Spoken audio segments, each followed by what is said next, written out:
നമ്മൾ മരണാസന്നരായി കിടക്കുന്ന ആൾക്കാരെ കാണാൻ പോവാറുണ്ട്. അങ്ങനെ പോയി അവരുടെ ബന്ധുക്കളോ മറ്റോ പറയണൊരു വർത്താനുണ്ട്. ഇന്ന ആളെയൊക്കെ കാണാൻ ഉമ്മ അല്ലെങ്കിൽ ഉപ്പ വല്ലാണ്ട് പൂതി പറയുന്നുണ്ട് എന്നൊക്കെ. ഇതൊക്കെ കേട്ടിട്ട് നമ്മളിങ്ങനെ മടങ്ങും. സന്ദർശനമൊക്കെ കഴിഞ്ഞ് നമ്മൾ വീട്ടിലേക്ക് എത്തുന്നതിന് മുമ്പേ ഒരുപക്ഷെ അവർ ഈ ലോകത്തോട് വിട പറഞ്ഞിട്ടുണ്ടാവും. ന്യൂറോ സയൻസ് പറയുന്നുണ്ട്, നമ്മൾ മരിച്ചു കഴിഞ്ഞാലും നമ്മുടെ ബ്രെയിന് ഒരു 7 മിനിറ്റ് നേരത്തേക്ക് ഇങ്ങനെ ചലനം ഉണ്ടാവും പോലും.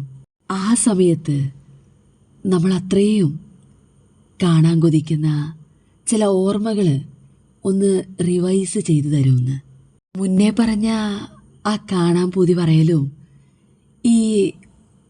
ഈ അവസാനത്തെ 7 മിനിറ്റ് സമയത്തെ ഓർമ്മപ്പെടുത്തലും തമ്മിൽ വല്ല ബന്ധമുണ്ടോ അറിയില്ല, ചുമ്മാ ഒന്ന് തോന്നിയതാ.